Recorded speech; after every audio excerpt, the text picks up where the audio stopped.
jemput. Yang kedua, judulnya Butir-butir Filsafat untuk menguatkan tauhid. Untuk menguatkan tauhid. Kisahnya itu adalah kisah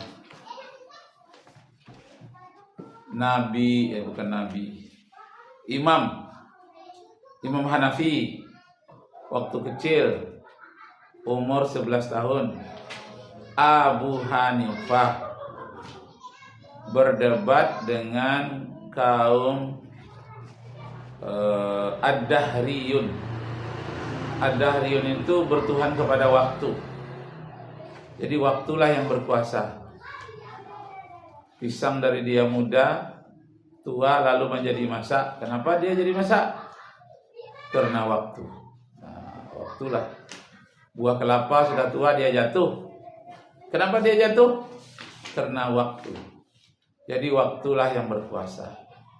Sampai ada surat di dalam Al-Quran, surat tentang waktu yang panjang. Ad-Dahriyun atau surat Al-Insan dalam Al-Quran. Al-ata 'alal insani hinum minad dahri lam yakun syai'am mazkura. Bukankah telah datang suatu masa dahulu manusia belum bisa disebut sebagai manusia. Surat Al-Insan ayat 1. Nah, dalam perdebatan Abu Hanifah dengan kaum Ad-Dahriyun, pertanyaan dari orang Ad-Dahriyun itu pertama, Tuhan itu apa? Yang kedua, Tuhan itu ada atau tidak? Apakah ada Tuhan atau tidak? Yang ketiga, sejak kapan Tuhan itu ada, kalau dia ada? Yang keempat, sampai kapan dia adanya? Adanya sementara atau selama-lamanya? Yang kelima, apa pekerjaan Tuhan itu sekarang? Apa pekerjaan Tuhan itu? Nah, jadi Abu Hanifah tadi terlambat dia datang di perdebatan itu. Lalu dia minta maaf, kenapa saya terlambat? Karena Sungai Tigris banjir. Tapi akhirnya bisa juga saya sampai, katanya. Anehnya waktu saya menyeberang tadi itu, ada kapal kecil menyeberang tanpa ada nahoda. Dia jemput barang, sudah sedia mengeluarkan barang sendiri. Orang pun penumpang keluar sendiri sampai ke seberang. Orang dah keluar, dia balik lagi tanpa ada nahoda. Kapal kecil. Itulah makanya saya terlambat, kena air banjir di Sungai Tigris, kata Abu Hanifah. Lalu kata kaum Ad-Dahriyun, kamu gila. Gila kamu. Kenapa gila? Mustahil kapal itu tanpa nahoda bisa aja berjalan sendiri dan tepat waktu. Mustahil. Apa jawab Abu Hanifah? Kalianlah yang gila sebetulnya, kaum Ad-Dahri. Kenapa? Kapal begitu kecil, sedang-sedang sajalah bisa menyeberang.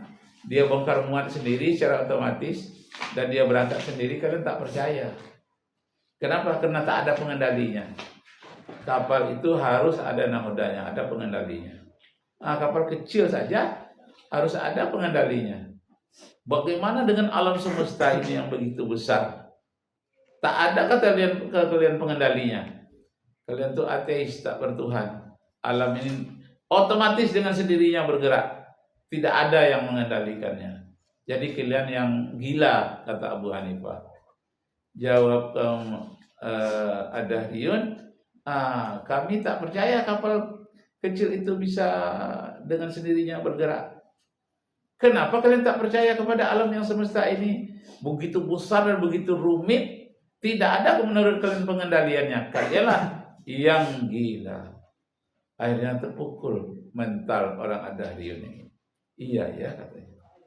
Sedangkan kapal kecil aja mustahil kalau tidak ada yang mengendalikan.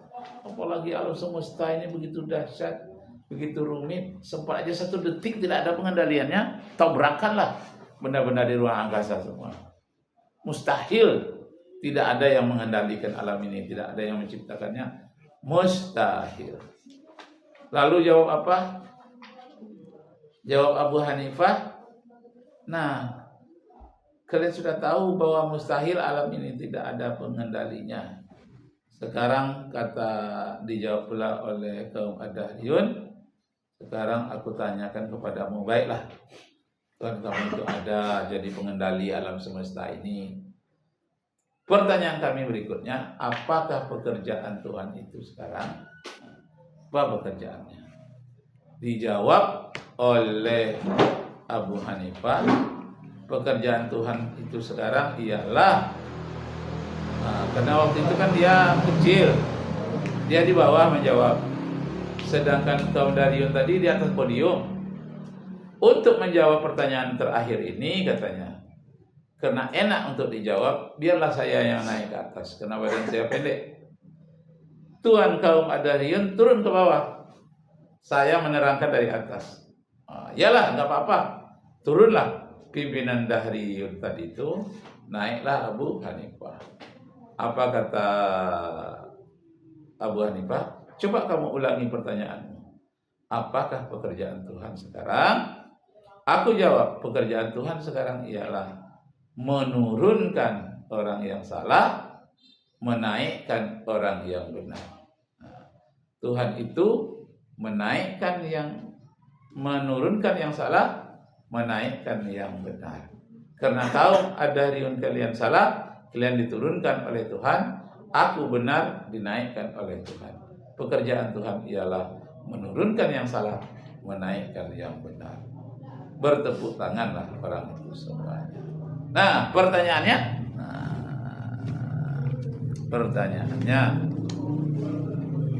para ahli ilmu pengetahuan dan ahli filsafat perlu merumuskan apa saja persyaratan untuk diakui sebagai Tuhan. Tulislah 6 macam istilah filsafat. Semester dulu ada juga tuh. Tulislah 6 macam sifat menurut ahli filsafat dan ahli pengetahuan, persyaratan untuk sesuatu itu diakui sebagai Tuhan. Saya nggak dijelaskan. Sedangkan ringkas saja. 1, 2, 3, 4, 5, 6. Diterangkan dengan ringkas. Ini artinya ini. Ini artinya ini. Atau contohnya ini. Dengan ringkas ya. Diberi waktu 10 menit. Berarti nanti sampai pukul 10 lewat 10 atau lewat 9 menit. Mulai dari sekarang. Jadi namanya cerita Bapak tadi itu sebagai stimulus merangsang ingatan namanya. Kisah-kisah seperti itu untuk merangsang ingatan kita. Jadi belajar yang baik itu adalah dirangsang pikiran dahulu. Jangan langsung belajar aja ibarat mesin mobil, langsung saja dihidupkan langsung jalan, nggak boleh. Dipanaskan mesinnya dulu, dirangsang dulu, nanti udah panas dia baru berjalan. Kerjakan dengan baik.